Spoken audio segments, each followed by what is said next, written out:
Okay, this section here is describe you how the regulator works, the air passage, what O-ring seals what.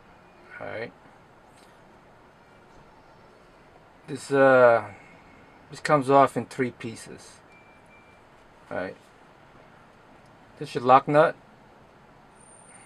Here you gotta turn it clockwise to remove. Is reverse thread.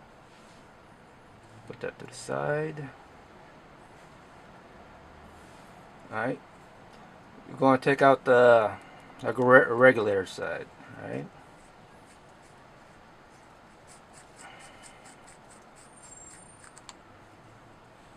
Alright. Here's your adjustment screw. Well, I'll show you the inside before I take that off. Hold on. I'm gonna make sure it's focused.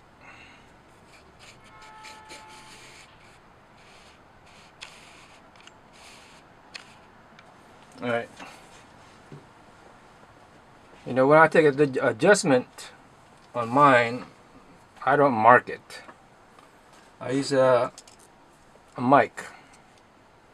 I use the depth gauge, depth gauge, and showing you my measurements. So I already took my measurements because I don't want to mess up my setting just to make this video. So I know I have a reference point to go back. I know my setting. I'll take this off.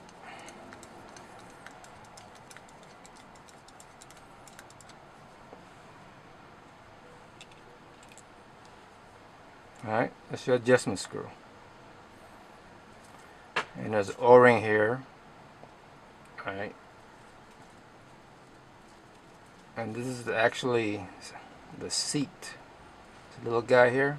I'll show you.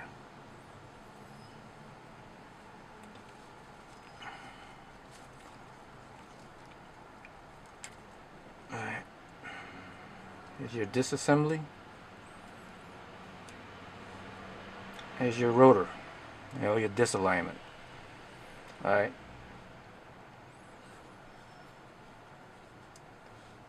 Alright, air passage goes through your adjustment screw. I mean your lock nut. Goes through this hole.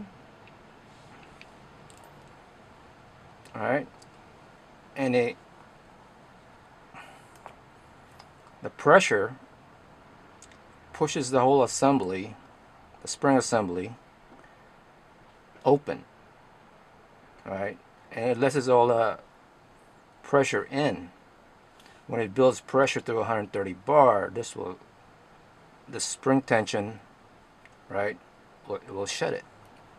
Will move forward, right, and on this rotor assembly in this, there's a Teflon seat right here. There's enough pressure there, 130 bars, it will sit on his seat. The valve and the seat is right here. They meet together and shut off the air supply from coming from this side.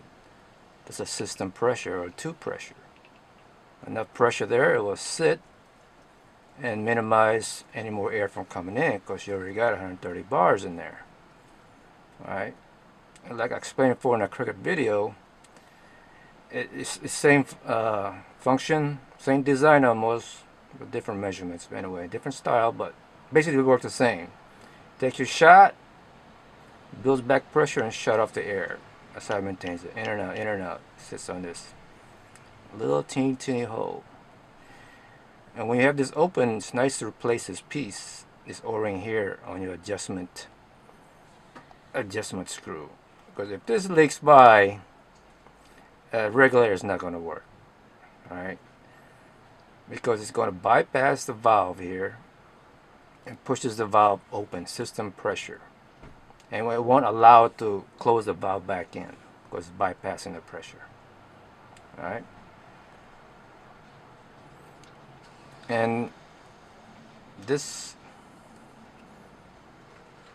O-ring you need to replace also if you're in there, because it takes a while to go in and out of this Alright.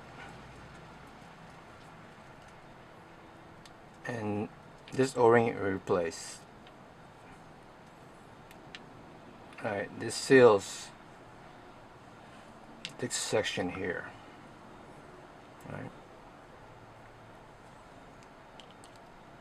Like that. Like that. It goes like this. Alright.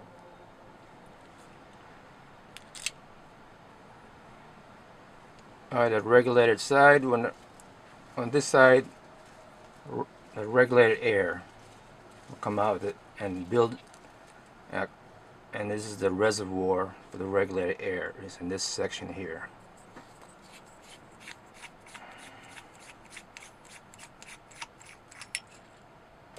Here's your valve assembly. Here's stem, and this actual valve right here. Stem, this is the seat, this is the valve. Alright. From here,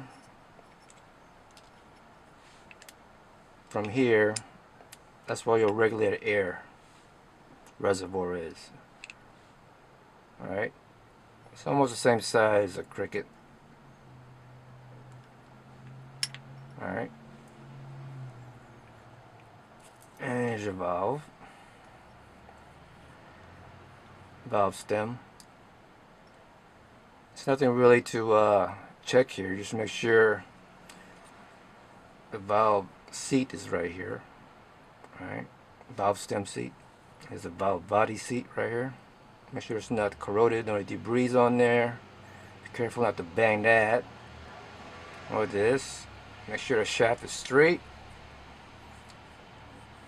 This Delrin straight, no no burrs or wear and tear. I just gotta use my fingernail, get that little residue of the O-ring keeps sliding in and out of here. The shaft. Alright. And it's nothing, there's no O-ring in here. Only the outside casing. And this is the guide bushing. You can replace those because it's worn out. Alright, that's where the O-ring sits. Alright, there's nothing else in there. Alright.